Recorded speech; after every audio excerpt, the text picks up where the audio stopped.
Hello everyone, I am Tariq Anwar. Welcome to Ikra Online Learning Platform. I hope you are fine and doing well. Today I am going to discuss about an overview to Indian Constitution. आप सभी का इकरा online learning platform में most welcome है। आज के session का topic Indian constitution का एक ओवरव्यू, हिंदुस्तानी आइन का एक जायज़ा, भारतीय संविधान का एक जायज़ा। इस वीडियो में हम जानेंगे कि इंडियन कॉन्स्टिट्यूशन क्या है, इसे कब बनाया गया और कौन कौन सी चीज़ें इसमें मेंशन हैं, और इसके अलावा other important topics, points and fact को भी हम डिस्कस करेंगे। So let's get started today's topic, that is an overview to Indian constitution. The Constitution of India is the supreme law of India. कि India का constitution ये India का supreme law है, सबसे बड़ा कानून है, इसके ऊपर कोई कानून नहीं। It is a living document, ये एक लिविंग डॉक्यूमेंट है। The permanent instrument which makes the government system work, कि ये एक परमानेंट इंस्ट्रूमेंट है जिसके द्वारा गवर्नमेंट ऑफ इंडिया काम करती है, कॉन्स्टिट्यूशन के अकॉर्डिंग गवर्न करती है।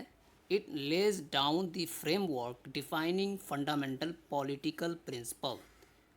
इसी के साथ साथ इंडियन कॉन्स्टिट्यूशन ये एक फ्रेमवर्क को प्रोवाइड करता है, इन्फोर्स करता है, जो फंडामेंटल पॉलिटिकल प्रिंसिपल को डिफाइन करता है, बताता है। And it establishes the structure, procedure, powers, duties of government institution. इसी के साथ साथ गवर्नमेंट इंस्टीट्यूशन, सरकारी इदारे की क्या ड्यूटीज़ होंगे, क्या पावर्स होंगे, प्रोसीजर एंड स्ट्रक्चर को भी इस्टेब्लिश करता है। And sets out fundamental rights, that is part 3 article 12 to 35। इसी के साथ साथ इंडियन कॉन्स्टिट्यूशन ये फंडामेंटल राइट की भी बात करता है, जो कि कॉन्स्टिट्यूशन के पार्ट 3 आर्टिकल 12 to 35 में मेंशन है। Then directive principle of state policy, that is part 4 article 36 to 51। इसी के साथ साथ डीपीएसपी की भी बात करता है, जो कि कॉन्स्टिट्यूशन के पार्ट 4 आर्टिकल 36 to 51 में मेंशन है, इस बात को जिक्र किया गया है। And fundamental duties of citizens, part 4A article 51A।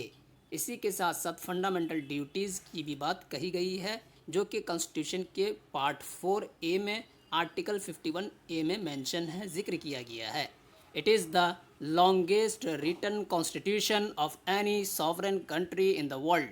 इसी के साथ साथ इंडिया का जो कॉन्स्टिट्यूशन है ये वर्ल्ड में कि सॉवरेन कंट्री में, वर्ल्ड में सॉवरेन कंट्री का ये सबसे लॉन्गेस्ट रिटन कॉन्स्टिट्यूशन कहा जाता है। The nation is governed on the basis of this constitution, और इंडिया के नेशन को गवर्न किया जाता है कॉन्स्टिट्यूशन के बेसिस पर, कॉन्स्टिट्यूशन की बुनियाद पर।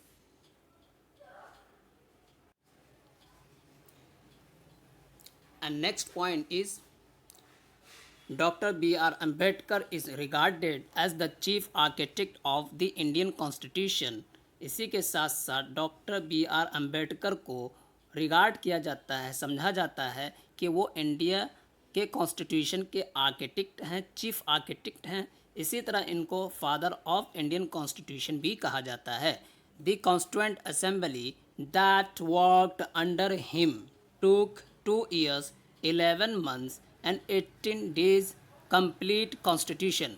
क्यों इनको फादर ऑफ इंडियन कॉन्स्टिट्यूशन कहा जाता है? इसलिए कि कॉन्स्टिट्यूएंट असेंबली जिसको कॉन्स्टिट्यूशन को बनाने के लिए बनाया गया था, कॉन्स्टिट्यूएंट असेंबली पूरी की पूरी कॉन्स्टिट्यूएंट असेंबली इनके अंडर, यानी कि डॉक्टर B.R. अम्बेडकर के अंडर काम कर रही थी कॉन्स्टिट्यूशन को बनाने के लिए। और कॉन्स्टिट्यूशन को कंप्लीट करने में जो पूरा ज़माना दरकार हुआ, जो टाइम लगा, 2 साल 11 महीने 18 दिन 18 डेज कंप्लीट करने में लगे कॉन्स्टिट्यूशन को बनाने में complete 2 years 11 months and 18 days लगे। And The Constitution of India imparts constitutional supremacy and not parliamentary supremacy. और कॉन्स्टिट्यूशन ऑफ इंडिया, इंडिया का संविधान, ये कॉन्स्टिट्यूशनल के सुप्रीमेसी को बताता है, ना कि पार्लियामेंट्री के सुप्रीमेसी को बताता है। क्यों? As it is not created by the parliament, इसलिए कि कॉन्स्टिट्यूशन को पार्लियामेंट के द्वारा नहीं बनाया गया है, but created by the constituent assembly, इसलिए कि कॉन्स्टिट्यूशन को कॉन्स्टिट्यूंट असेंबली के द्वारा क्रिएट किया गया है and adopted by its people with a declaration in the preamble to the constitution।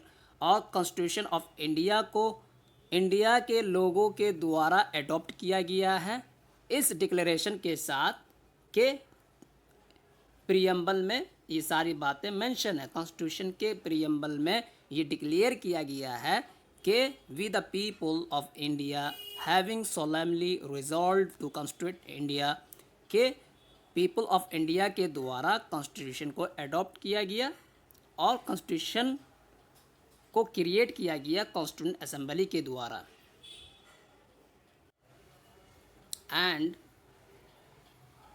Parliament can't override the constitution, और पार्लियामेंट कॉन्स्टिट्यूशन को ओवरराइड नहीं कर सकता, कॉन्स्टिट्यूशन को ख़त्म नहीं कर सकता है।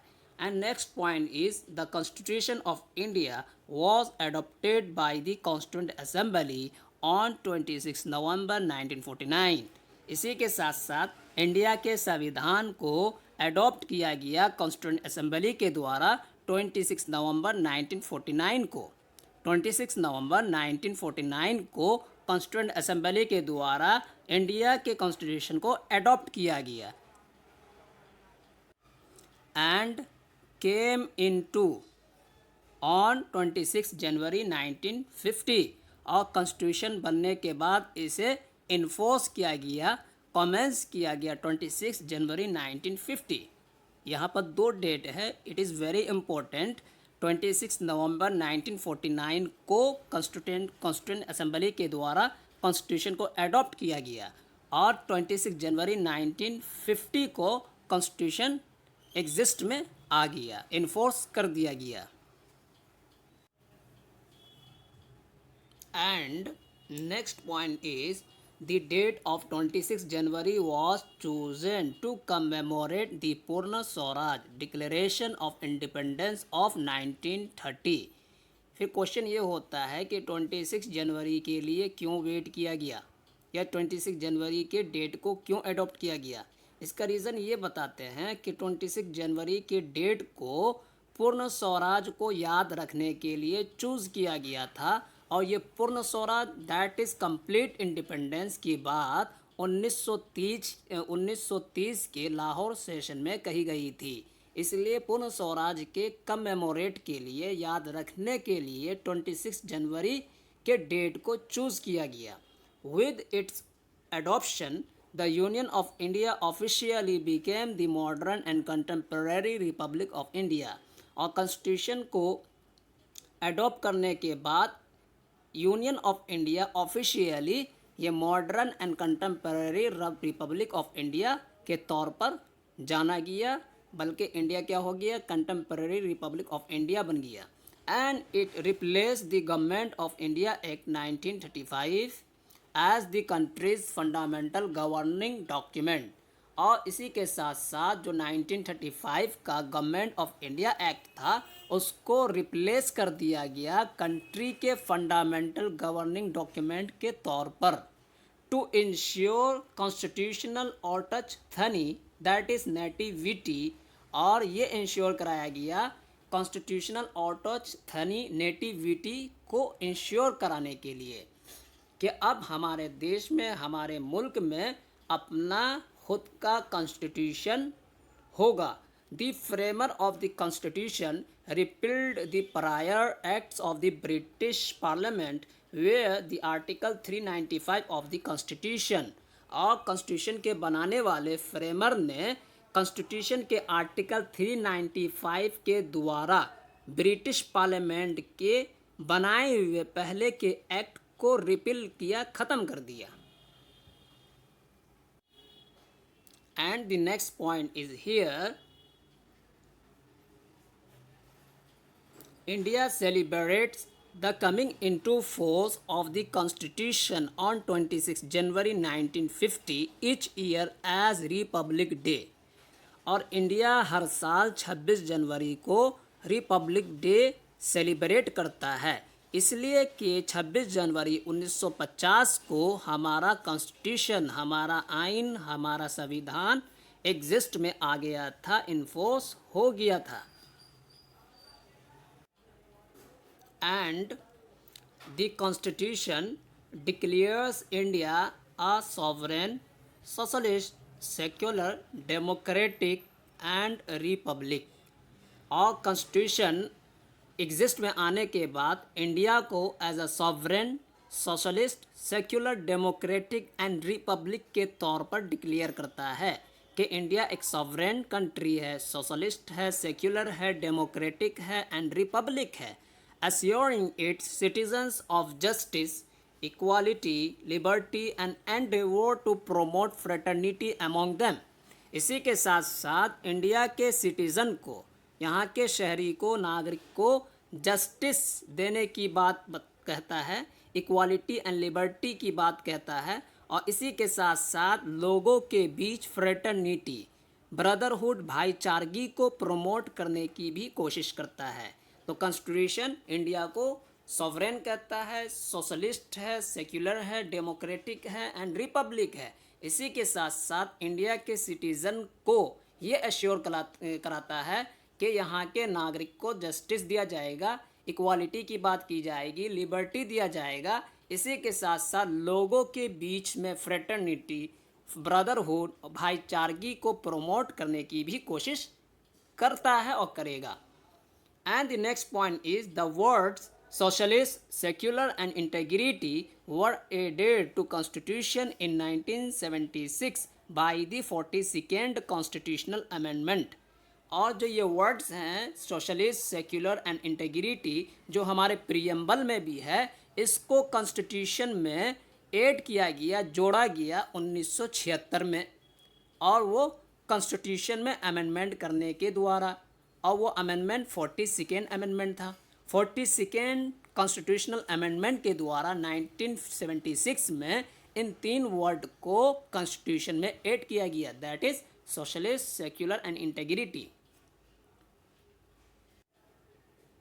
And next point is here, the Indian constitution is the world's longest constitution. और जो हमारा कॉन्स्टिट्यूशन है, इंडिया का जो कॉन्स्टिट्यूशन है, ये दुनिया का सबसे बड़ा रिटन कॉन्स्टिट्यूशन कहलाता है. At the time of commencement the constitution had 395 articles in 22 parts and 8 schedules. Constitution